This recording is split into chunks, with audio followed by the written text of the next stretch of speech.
बारबरीक कैसे बने भगवान खाटू श्याम बाबा।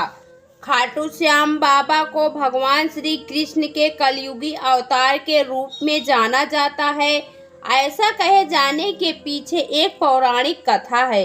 राजस्थान के सीकर जिले में इनका भव्य मंदिर स्थित है, जहां हर साल बड़ी संख्या में श्रद्धालु आते हैं। लोगों का विश्वास है कि बाबा श्याम सभी की मुरादें पूरी करते हैं और रंक को भी राजा बना सकते हैं। बाबा खाटू श्याम का संबंध महाभारत काल से माना जाता है। यह पांडु पुत्र भीम के पौत्र थे। ऐसी कथा है कि खाटू श्याम की अपार शक्ति और क्षमता से प्रभावित होकर श्री कृष्ण ने इन्हें कलयुग में अपने नाम से पूजे जाने का वरदान दिया। लाक्षागृह की घटना में प्राण बचाकर वन भटकते पांडवों की मुलाकात हिडिंबा नाम की राक्षसी से हुआ।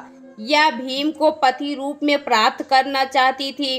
माता कुंती की आज्ञा से भीम और हिडिंबा का विवाह हुआ, जिससे घटोत्कच का जन्म हुआ। घटोत्कच का पुत्र हुआ बारबरीक, जो अपने पिता से भी अधिक शक्तिशाली और मायावी था। बारबरीक देवी का उपासक था। देवी के वरदान से उसे 3 दिव्य बाण प्राप्त हुए थे, जो अपने लक्ष्य को भेद कर वापस लौट आते थे। इनकी वजह से बारबरीक अजेय हो गया था। महाभारत के युद्ध के दौरान बारबरीक युद्ध देखने के इरादे से कुरुक्षेत्र आ रहा था। श्री कृष्ण जानते थे कि अगर बारबरीक युद्ध में शामिल हुआ तो परिणाम पांडवों के विरुद्ध होगा। बारबरीक को रोकने के लिए श्री कृष्ण गरीब ब्राह्मण बनकर बारबरीक के सामने आए। अनजान बनते हुए श्री कृष्ण ने बारबरीक से पूछा कि तुम कौन हो और कुरुक्षेत्र क्यों जा रहे हो। जवाब में बारबरीक ने बताया कि वह एक दानी योद्धा है, जो अपने एक बाण से ही महाभारत युद्ध का निर्णय कर सकता है। श्री कृष्ण ने उसकी परीक्षा लेनी चाही तो उसने एक बाण चलाया, जिससे पीपल के पेड़ के सारे पत्तों में छेद हो गया। एक पत्ता श्री कृष्ण के पैर के नीचे था, इसलिए बाण पैर के ऊपर ठहर गया। श्री कृष्ण बारबरीक की क्षमता से हैरान थे और किसी भी तरह से उसे युद्ध में भाग लेने से रोकना चाहते थे। इसके लिए श्री कृष्ण ने बारबरीक से कहा कि तुम तो बड़े पराक्रमी हो, मुझ गरीब को कुछ दान नहीं दोगे। बारबरीक ने जब दान मांगने के लिए कहा तो श्री कृष्ण ने बारबरीक से उसका शीश मांग लिया।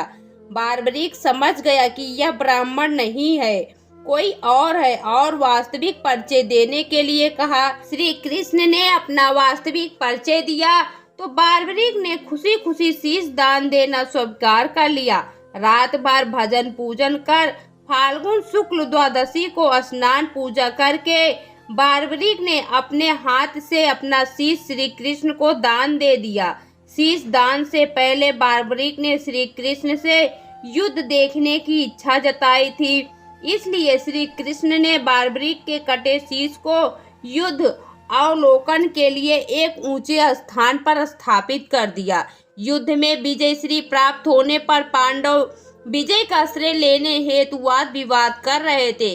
तब श्री कृष्ण ने कहा कि इसका निर्णय बारबरीक का शीश कर सकता है। बारबरीक के शीश ने बताया कि युद्ध में श्री कृष्ण का सुदर्शन चक्र चल रहा था, जिससे कटे हुए वृक्ष की तरह योद्धा रणभूमि में गिर रहे थे।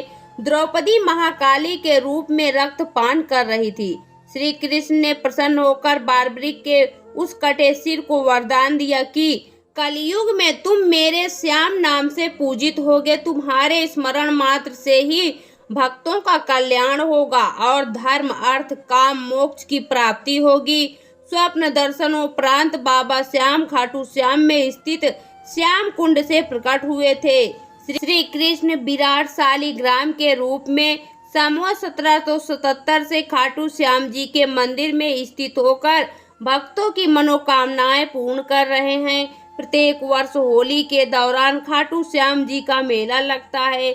इस मेले में देश विदेश से भक्तजन बाबा खाटू श्याम जी के दर्शन के लिए आते हैं। इस मंदिर में भक्तों की गहरी आस्था है। बाबा श्याम हारी का सहारा लखदा तार खाटू श्याम जी मोरवी नंदन, घाटू का नरेश और शीश का दानी, इन सभी नामों से खाटू श्याम को उनके भक्त पुकारते हैं। खाटू श्याम जी मेले का आकर्षण यहाँ होने वाली मानव सेवा भी है। बड़े से बड़े घराने के लोग आम आदमी की तरह यहाँ आकर श्रद्धालुओं की सेवा करते हैं। कहा जाता है कि ऐसा करने से पुण्य की प्राप्ति होती है। भक्तों की इस मंदिर में इतनी आस्था है कि वह अपने सुखों का श्रेय इन्हीं को देते हैं। भक्त बताते हैं कि बाबा खाटू श्याम सभी की मुरादें पूरी करते हैं। खाटू धाम में आस लगाने वालों की झोली बाबा खाली नहीं रखते हैं। तो दोस्तों, आपको यह पौराणिक कथा कैसी लगी कमेंट बॉक्स में ज़रूर बताएं। वीडियो को लाइक करें, शेयर करें और हमारे चैनल को सब्सक्राइब करें। वीडियो देखने के लिए आपका बहुत बहुत धन्यवाद।